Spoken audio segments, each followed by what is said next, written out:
أشهد أن لا إله إلا الله وحده لا شريك له وأشهد أن محمدا عبده ورسوله أما بعد فإن خير الحديث كتاب الله وخير الهدي هدي محمد صلى الله عليه وآله وسلم وشر الأمور محدثاتها وكل محدثة بدعة وكل بدعة ضلالة وكل ضلالة في النار. اللهم صل وسلم على نبينا محمد وبارك وسلم وصل عليه. أعوذ بالله من الشيطان الرجيم. ما كان محمد أبا أحد من رجالكم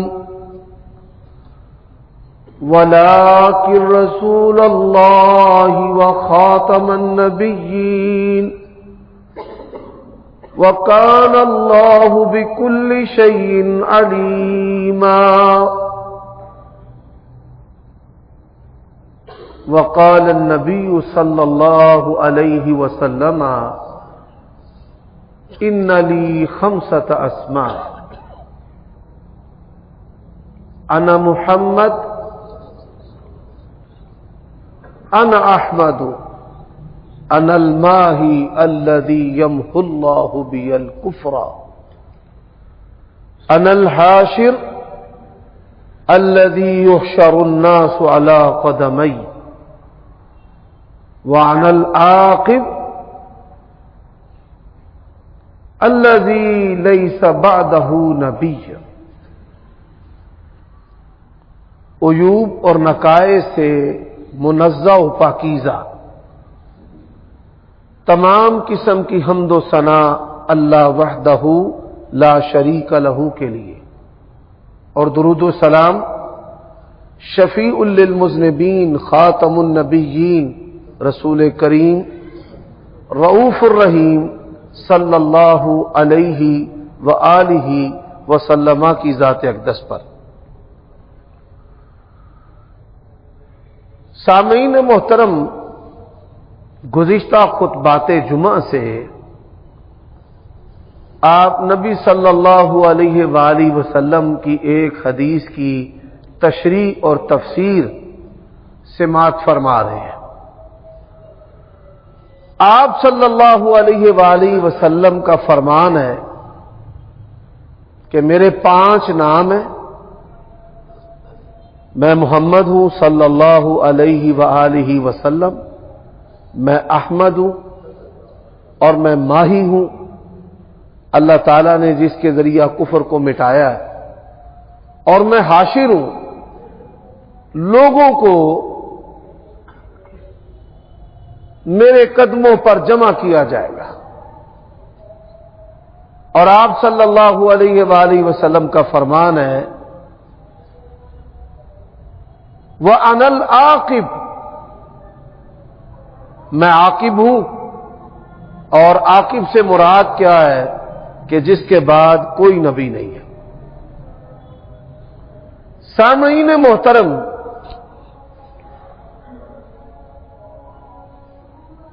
دین اسلام کا بنیادی جو عقیدہ ہے وہ نبی علیہ الصلاۃ والسلام کی ختم نبوت کا ہے. ختم نبوت سے کیا مراد ہے کہ اللہ تبارک و تعالی نے نبوت اور رسالت کا جو سلسلہ ہے وہ نبی علیہ الصلاۃ والسلام پر ختم کر دیا ہے.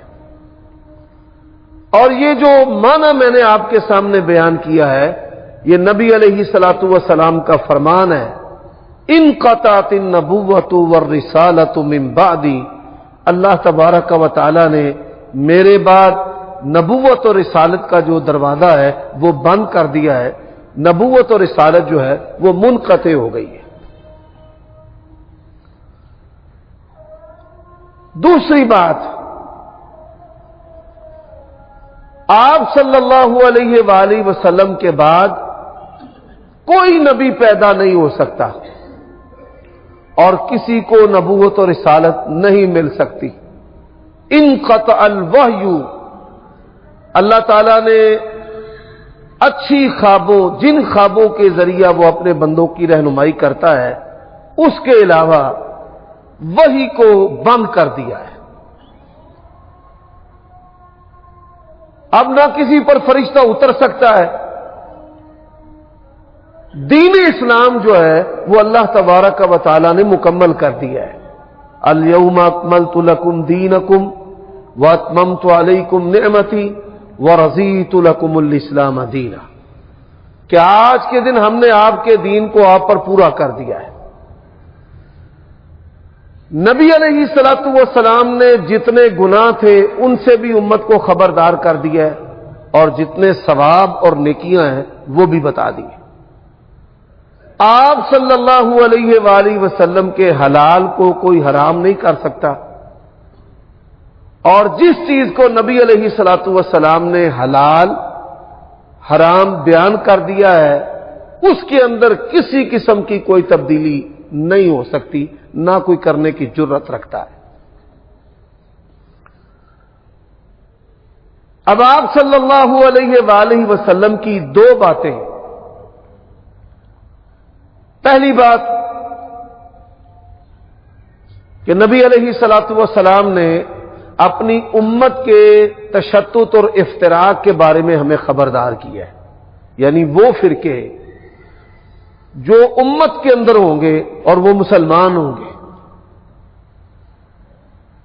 73 اسلامی گروہ ہوں گے، ان میں سے ایک گروہ ہے جس کے پاس آپ صلی اللہ علیہ وآلہ وسلم کا عقیدہ، منہج، دین اور مسلک ہے، اور جو باقی گروہ ہیں کسی نے تھوڑا اور کسی نے زیادہ دین کے اندر تبدیلی کی جسارت کی ہوئی ہے، یعنی تبدیلی کی اس نے کوشش کی ہے۔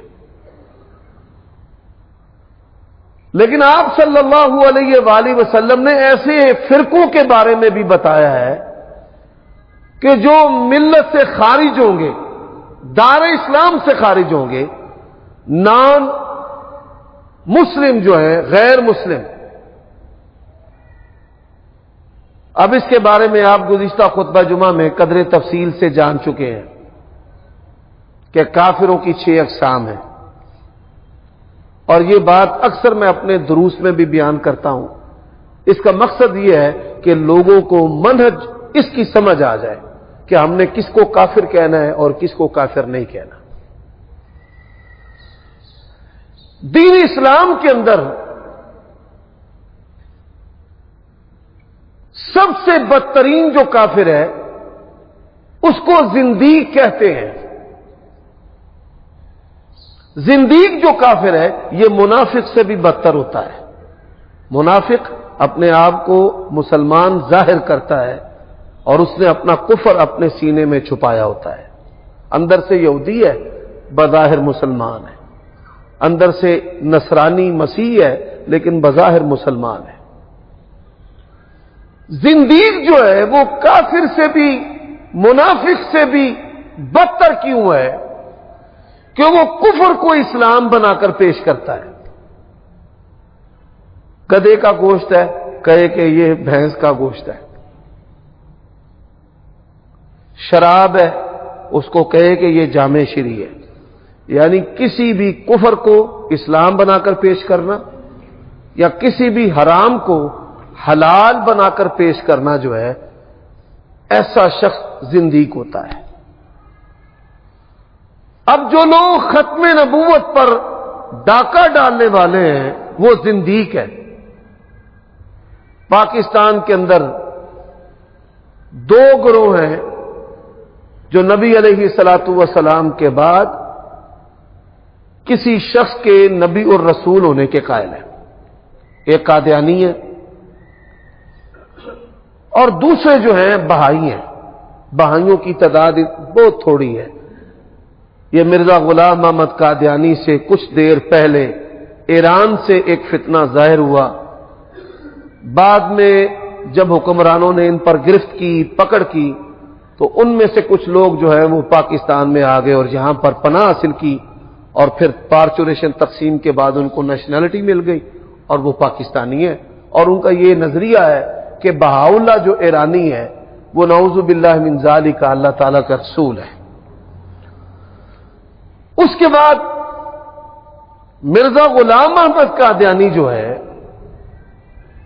اس نے انگریزوں کی سرپرستی میں نبوت اور رسالت کا دعویٰ کیا اور پاکستان میں ایک بڑی تعداد جو ہے وہ اس کو نبی و رسول ماننے والوں کی ہے. فوج کے اندر، اسٹیبلشمنٹ کے اندر ایسے لوگ موجود ہیں اور وہ ان کلیدی عہدوں پر مسلمانوں کے روپ میں چھپے ہوئے ہیں، لیکن ہمیشہ وہ امت مسلمہ کو اور پاکستان کو نقصان جو ہے وہ پہنچاتے ہیں.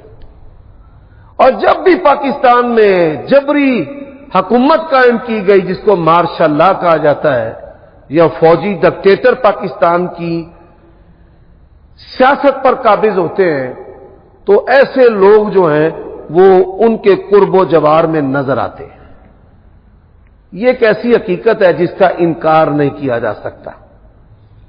سامعین محترم، جب سے یہ شیطانی قوت دنیا میں ظاہر ہوئی ہے تب سے لے کر آج تک یہ اپنے تمام مسائل کے ساتھ، لاؤ لشکر کے ساتھ، اپنی قوتوں کے ساتھ امت مسلمہ اور جو مسلمان ممالک ہیں ان کے خلاف ریشہ دوانیاں کرتے ہوئے نظر آتے ہیں.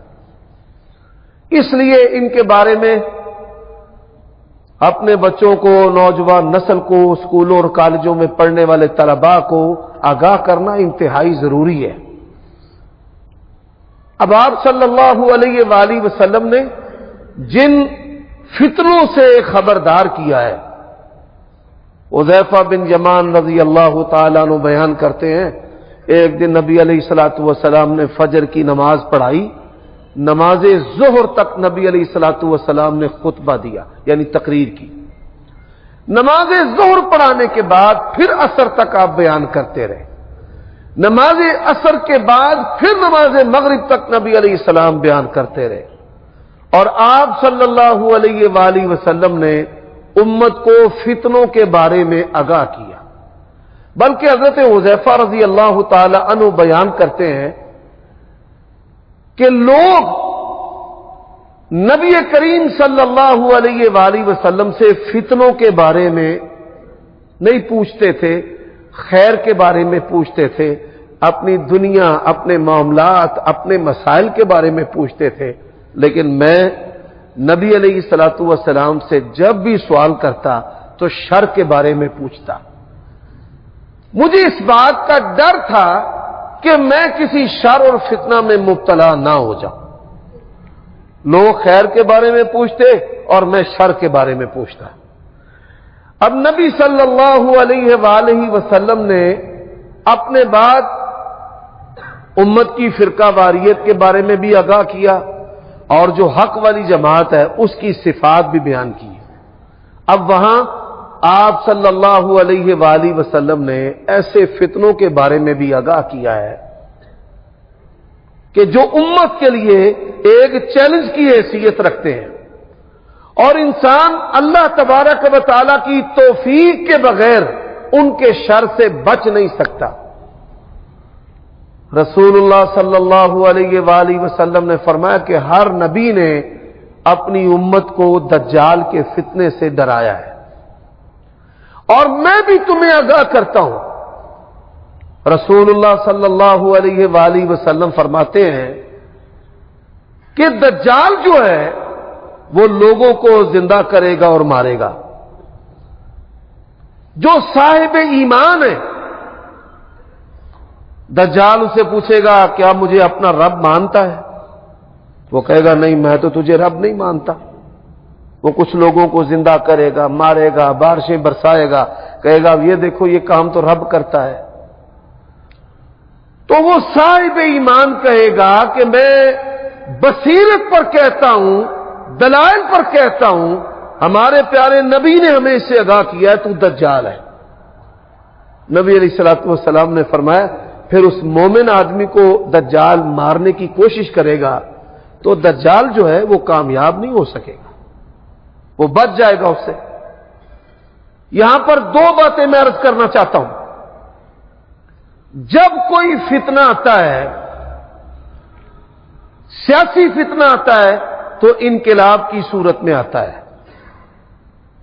سیاسی فتنہ آتا ہے تو انقلاب کی صورت میں آتا ہے، اور آج کل ہمارا ملک اسی سیاسی فتنے کی لپیٹ کے اندر ہے کہ پہلوں نے کچھ نہیں کیا، لوٹا ہے، اور ہم بڑے دیانتدار فرشتے ایمانت دار بندے ہیں، اور ہم پاکستان کو جو ہے وہ اس بھمر سے اور دلدل سے باہر نکال کر اقوام عالم کے برابر لا کر کے کھڑا کریں گے۔ یہ ان کی اچھی باتیں تھیں، لیکن مرض بڑھتا گیا جو دعا کی۔ جب کوئی فتنہ آتا ہے، علماء جو ہیں وہ اس کو فوراً پہچان جاتے ہیں، اور جب وہ فتنہ جاتا ہے تو پھر عوام پہچان جاتے ہیں۔ یہی وجہ ہے کہ فتنہ لانے والے لوگ سب سے پہلے علماء کے بارے میں نفرت پھیلاتے ہیں کہ مولوی اچھے نہیں ہیں۔ میں یہ سمجھتا ہوں کہ مولوی انسان ہیں اور ان میں کوتاہیاں ہیں، آپ بھی یہ جانتے ہیں، لیکن مجموعی طور پر علماء کو برا کہنا یہ کفر ہے۔ اللہ تبارک و تعالی نے قرآن مجید میں یہ بات ارشاد فرمائی ہے، انما یخشی اللہ من عبادہ العلماء۔ اللہ تعالیٰ سے جو ڈرنے والے ہیں، حقیقی طور پر اللہ سے ڈرنے والے وہ علماء ہیں، بایو فزکس کیمسٹری میتھمیٹک سیاستدان نہیں۔ فرمایا انما یخشی اللہ من عبادہ العلماء۔ یہی وجہ ہے کہ پھر جب کوئی انقلاب آتا ہے تو ایک طبقہ جو ہے نا وہ تو مولویوں کے خلاف شب و روز جو ہے وہ باتیں کرتا رہتا ہے، ہانکتا رہتا ہے۔ سامعین محترم، اسی طرح جو مذہبی انقلاب ہیں وہ بھی آتے ہیں، مذہبی سیاسی انقلاب بھی اور مذہبی انقلاب بھی، بڑے سارے عوامل ہوتے ہیں۔ میں اشارتاً کہنا چاہتا ہوں کہ یہ گزشتہ دنوں ایک بڑی مذہبی قوت جو ہے اس نے پاکستان، اس کی معیشت کو، سڑکوں کو، امن کو ہائی جیک کر لیا، اور وقت کی بڑی مضبوط دعوے دار جو حکومت ہے وہ ان کے سامنے جھک گئی ہے۔ سامعین محترم، ہمارے پیارے نبی صلی اللہ علیہ وآلہ وسلم نے ہمیں ان چیزوں کے بارے میں بھی خبردار کیا ہے۔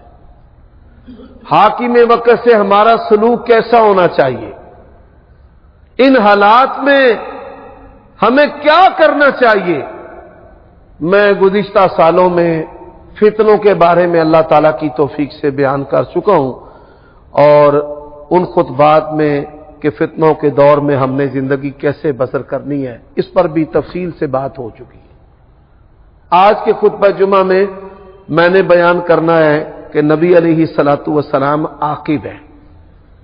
اب آپ صلی اللہ علیہ وآلہ وسلم نے اپنے بعد جن فتنوں کے بارے میں خبردار کیا ہے ان میں رسول اللہ صلی اللہ علیہ وآلہ وسلم نے فرمایا کہ میرے بعد کئی جھوٹے نبی ہوں گے جو دعویٰ کریں گے کہ میں اللہ کا نبی ہوں۔ فرمایا آگاہ ہو جاؤ، میرے بعد کوئی نبی نہیں ہے۔ بلکہ آپ صلی اللہ علیہ وآلہ وسلم نے بڑی پیاری مثال دی ہے۔ رسول اللہ صلی اللہ علیہ وسلم نے فرمایا میری مثال اور مجھ سے پہلے نبیوں کی مثال اس آدمی کی طرح ہے کہ جس نے ایک محل بنایا ہے، بہت خوبصورت، لوگ اس کے ارد گرد چکر لگاتے ہیں، بڑی تعریف کرتے ہیں کہ بنانے والے نے کمال کر دیا ہے، ایک اینٹ کی جگہ خالی ہے، وہاں پر آ کر سارے کے سارے لوگ جو ہیں وہ جمع ہو جاتے ہیں اور کہتے ہیں کہ پورا جو محل ہے انتہائی شاندار ہے، یہ ایک اینٹ کی جو جگہ ہے نا یہ خالی ہے۔ تو نبی علیہ السلام نے فرمایا آگاہ ہو جاؤ، وہ محل نبوت اور رسالت کا محل ہے، اور جو اینٹ کی جگہ خالی ہے وہ میں محمد الرسول اللہ صلی اللہ علیہ وسلم۔ نبی علیہ السلام نے اپنی مثال دی ہے، اس محل کی آخری اینٹ ہمارے پیارے نبی کریم صلی اللہ علیہ وآلہ وسلم۔ اب دوسری حدیث، بعض جھوٹے نبی ایسے ہیں کہ ان کی نبوت اور رسالت نہیں چلتی، یعنی کہ ان کی نبوت اور رسالت چل نہیں پائی، اس کا سبب وجہ کہ کوئی ان کو قتل کر دیتا ہے یا ان کو مالی خولیا ہوتا ہے۔ تھانہ سڈلے ٹاؤن ہمارے گوجرانوالہ میں ایک بندے کو انہوں نے گرفتار کیا کہ جس کا یہ دعویٰ تھا کہ میں امام مہدی۔ علماء کو بلایا گیا، مجھے بھی مدعو کیا گیا، ہم اس کو سمجھاتے رہے اور وہ اپنی ضد پر قائم تھا، دماغی اسے مسئلہ تھا۔ پولیس والوں نے کہا جی آپ نے سمجھانے کا اپنا طریقہ استعمال کر لیا ہے، ہن سانو بھی اپنا گور جڑا نا وہ ورتن دی اجازت دیو۔ انہوں نے اس کو 10 لتر مارے اور 10 لتر مارنے کے بعد پوچھا ہاں جی آپ کون ہیں؟ وہ اپنا نام بتائے، تو امام مہدی ہے؟ اندری توبہ استغفر اللہ جی، میں تو نہیں امام مہدی۔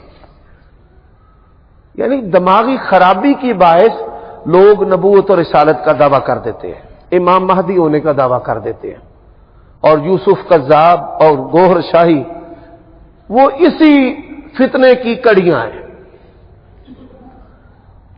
اب نبی علیہ الصلوۃ والسلام کا فرمان ہے کہ 30 جھوٹے نبی ہوں گے دجال۔ دجل جو ہے عربی زبان میں دھوکے کو کہتے ہیں، اور دجال انتہائی دھوکے باز۔ ہم اپنی زبان میں کہتے ہیں فلاں دجال ہے، یعنی سب سے بڑھ کر مکار اور فریبی، کھوٹے کو کھرا بنا دے اور کھرے کو کھوٹا بنا دے، اس کو کہتے ہیں دجال۔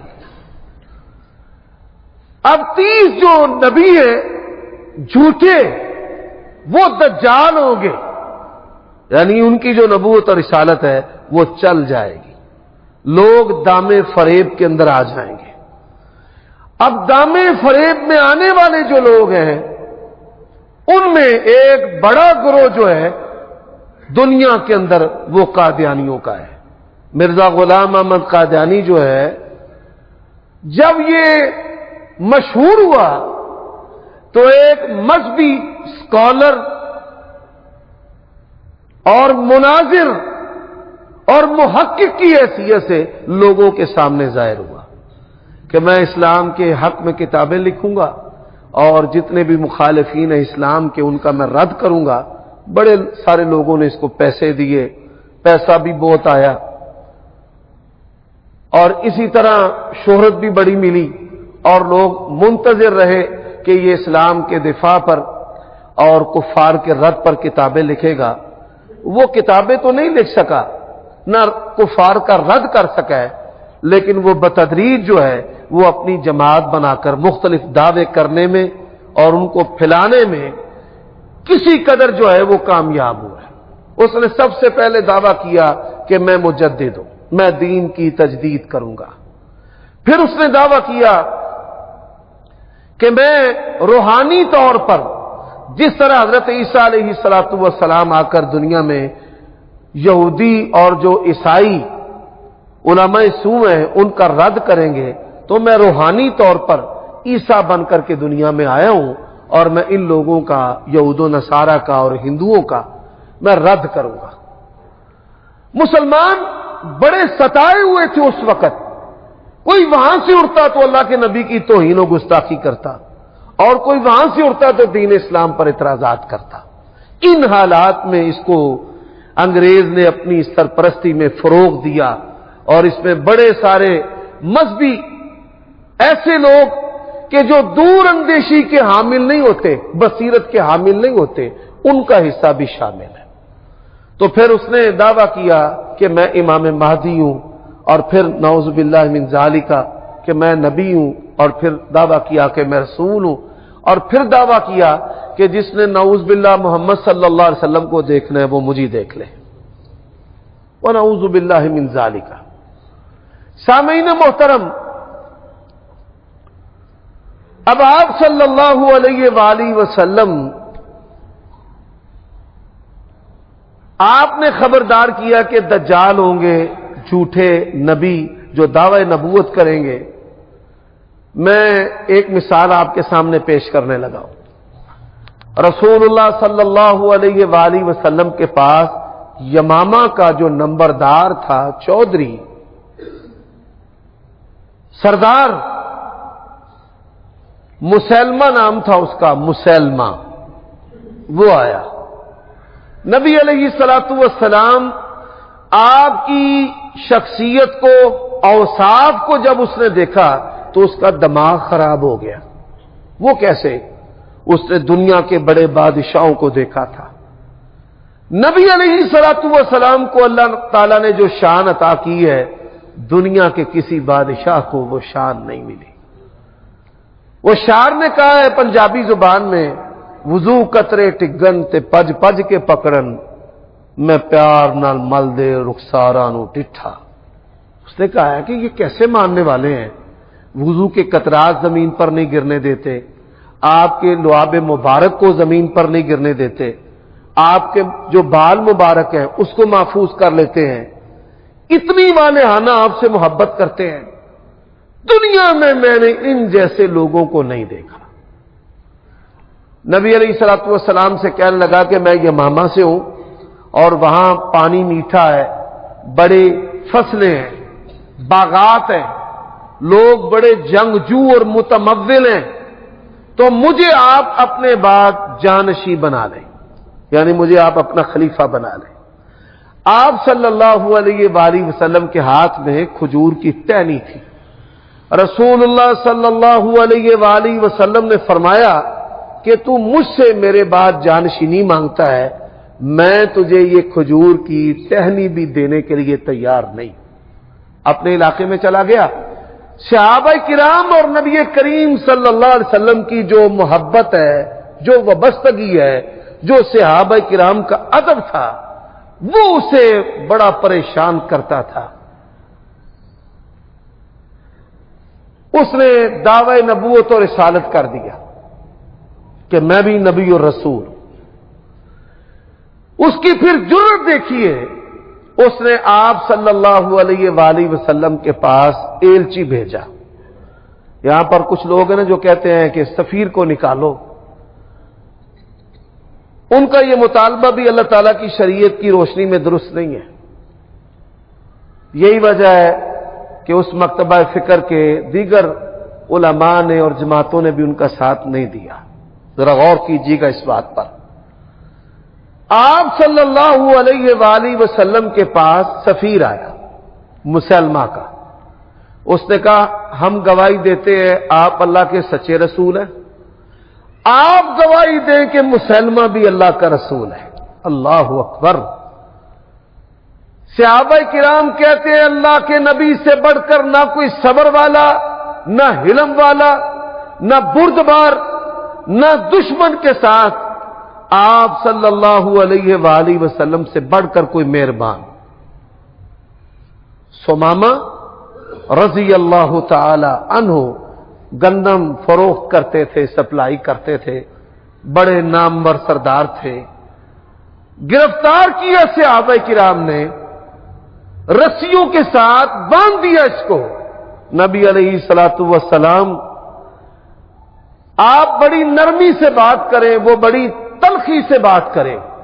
یہ بات یاد رکھنا، کوئی بڑا آدمی قوت کے باوجود آپ کے ساتھ حسن سلوک کرے یا آپ کی منفی باتوں کا جواب منفی صورت میں نہ دے، تو یہ اس کے اعلیٰ کردار اور اعلیٰ اخلاق کی علامت اور نشانی ہے کہ اللہ تبارک و تعالیٰ کے ہاتھ میں اس کی پیشانی ہے، اس کی زبان سے اللہ کی رضا کی بات نکلتی ہے اور اس کے ہاتھ سے اللہ تعالیٰ کی مرضی کا عمل سرزد ہوتا ہے، یہ نہیں کہ انسان جانوروں کی طرح زندگی جو ہے وہ بسر کرے۔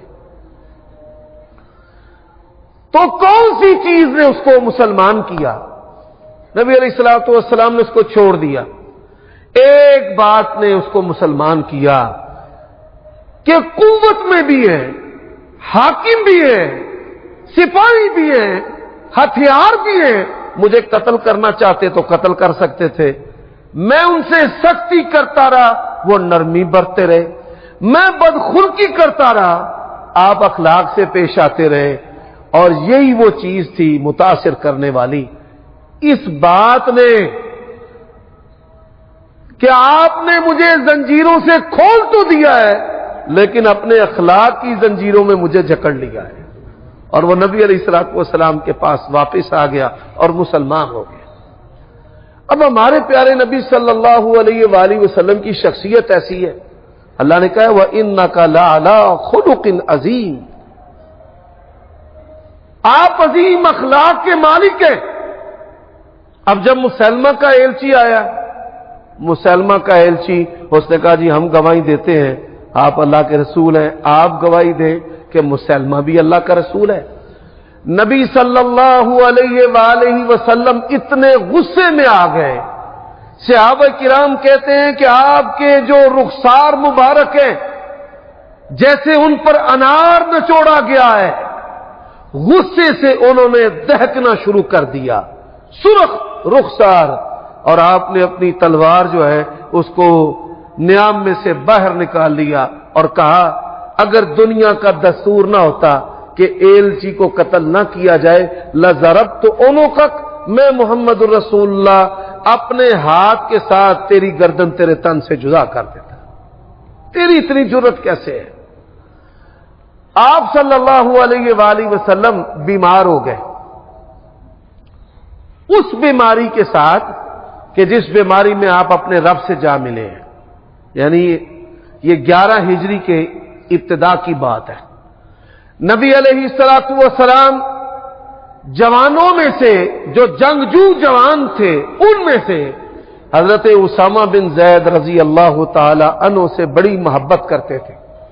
احب الرجال الی رسول اللہ صلی اللہ علیہ وسلم، جوانوں میں سے نبی علیہ السلام کے بڑے محبوب حضرت اسامہ رضی اللہ تعالی عنہ، تو نبی علیہ السلام نے ان کی قیادت میں ایک فوجی دستہ بھیجا کہ جاؤ جا کر جو مسلمہ ہے، مسلمہ کذاب، اس کی گردن اتارو، قتل کرو اس کو۔ سامعین محترم، آپ یہ سن کر حیران ہوں گے کہ 23 سالہ دور نبوت اور رسالت میں جتنی بھی جنگیں ہوئی ہیں، بدر، احد بڑی نامور جنگیں ہیں، خندق جو جنگ احزاب ہے وہ بھی بڑی نامور ہے، جتنی بھی جنگیں ہوئی ہیں ان تمام جنگوں میں مسلمان جو صحابہ کرام شہید ہوئے ہیں، بعض علماء نے شہداء صحابہ کرام پر کتابیں لکھی ہیں کہ کون کون سے صحابہ کرام نبی علیہ السلام کے دور میں شہید ہوئے اور کتنے ہوئے۔ بعض نے 200 کی تعداد لکھی ہے، زیادہ سے زیادہ عہد نبوی کے اندر شہید ہونے والے جو صحابہ کرام ہیں ان کی تعداد 400 ہے۔ اور مسلمہ کذاب کے ساتھ جو ختم نبوت کے دفاع پر لڑائی ہوئی ہے، آپ یہ سن کر حیران ہوں گے کہ نبی علیہ السلام کی وفات کے بعد حضرت ابوبکر صدیق کے دور میں یہ لڑائی ہوئی ہے، اور اسامہ بن زید رضی اللہ تعالی عنہ کی قیادت میں یہ لڑائی ہوئی ہے۔ 1200 صحابہ کرام ختم نبوت کے دفاع پر شہید ہوئے، 1200 صحابہ کرام۔ یہ اس بات کی دلیل ہے کہ دین اسلام کے اندر انتہائی اہم عقیدہ جو ہے وہ نبی علیہ الصلوۃ والسلام کی ختم نبوت ہے، کہ جس کے لیے ہمارے پیارے نبی خود جذباتی ہوئے، جس کے لیے محبوب چیزوں کی قربانی دینا پڑے گی، اور جس کے لیے صحابہ کرام نے سب سے بڑھ کر اپنی جانوں کا نذرانہ پیش کیا ہے۔ تو اب میں چند باتیں نبی علیہ الصلوۃ والسلام آپ صلی اللہ علیہ وسلم کی ختم نبوت پر بھی کرنا چاہتا ہوں کہ ختم نبوت اس کا جو کامل تصور ہے وہ کیا ہے۔ سامعین محترم، ختم نبوت کا کامل تصور یہ ہے کہ آپ صلی اللہ علیہ وآلہ وسلم اللہ تعالیٰ کے آخری نبی رسول ہیں، آپ کے بعد کوئی نبی رسول پیدا نہیں ہو سکتا، کسی کو نبوت اور رسالت نہیں مل سکتی، بلکہ نبی علیہ السلام کا فرمان ہے لو کان موسیٰ حیا لما وسعہ الا اتباعی، موسیٰ نبی بھی زندہ ہو کر کے آ جائیں، میری تابعداری کے بغیر وہ بھی اللہ تعالیٰ کی جنت میں نہیں جا سکتے۔ دوسری حدیث ہے صحیح مسلم میں، جو ملک شام ہے، سیریا، اس کا شہر ہے دمشق، اذان ہو چکی ہے، اقامت بھی ہو چکی، اور امام مہدی مصلی پر کھڑے ہوں گے، مینار سے آواز آئے گی کہ میں عیسیٰ بن مریم ہوں۔ نبی علیہ السلام نے فرمایا اللہ تعالیٰ کے فرشتے حضرت عیسیٰ کو اس مینار پر اتار دیں گے، سیڑھی لگائی جائے گی، ان کو نیچے اتارا جائے گا اور ان سے کہا جائے گا کہ آپ نماز پڑھائیں۔ حضرت عیسیٰ علیہ السلام کہیں گے میں مقتدی بن کر آیا ہوں، میں امام بن کر نہیں آیا۔ تو کامل تصور کہ نبی علیہ السلام کی ذات بھی آخری ہے، اسی طرح آپ صلی اللہ علیہ وسلم کی بات بھی آخری ہے۔ کبھی بھی ان لوگوں سے نہ تجارت کریں، نہ ان سے دوستیاں رکھیں، نہ ہی ایسی نظر سے ان کی عورتوں کو دیکھیں کہ میں ان سے نکاح کر لوں۔ یہ لوگ دنیاوی چیزیں بطور حربہ کے استعمال کرتے ہیں کہ وہ لوگ جو سٹڈی کی غرض سے باہر جاتے ہیں، جب ان کا ویزا آگے نہیں بڑھ پاتا تو وہ ایسے لوگوں سے مدد لیتے ہیں۔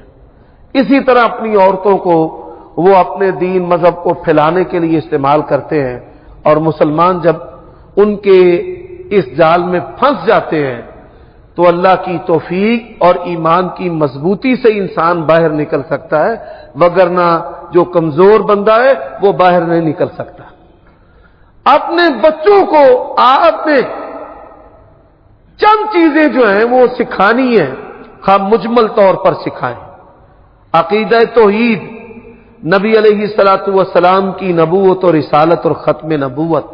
قرآن غیر مبدل کتاب ہے جس کے اندر کوئی شک نہیں ہے، اور نبی علیہ السلام کی سنت اور حدیث، جس طرح قرآن ہم تک پہنچا ہے اسی طرح سنت اور حدیث ہم تک پہنچی ہے۔ اور آخری بات کہ صحابہ کرام ان کا ادب اور احترام کرنا ہے، اہل بیت کا ادب اور احترام کرنا ہے۔ یہ چند باتیں آپ خود بھی اپنے ذہنوں میں بٹھا لیں اور اپنے بچوں کو بھی بتائیں۔ نبی علیہ السلام کی ختم نبوت ہے تو اسلام ہے، اور اگر آپ کی ختم نبوت نہیں ہے تو اسلام بھی نہیں ہے۔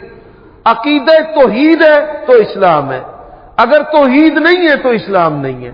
قرآن ہے تو اسلام ہے، قرآن نہیں تو اسلام نہیں۔ سنت ہے تو اسلام ہے، اور اگر سنت نہیں تو اسلام بھی نہیں ہے۔ صحابہ کرام اور اہل بیت ہیں تو اسلام ہے، اور اگر یہ نہیں ہے تو اسلام بھی نہیں ہے، کیونکہ ان لوگوں نے قرآن اور سنت کو محفوظ کیا ہے۔ اللہ تعالی ہمیں سمجھنے کی توفیق عطا فرمائے۔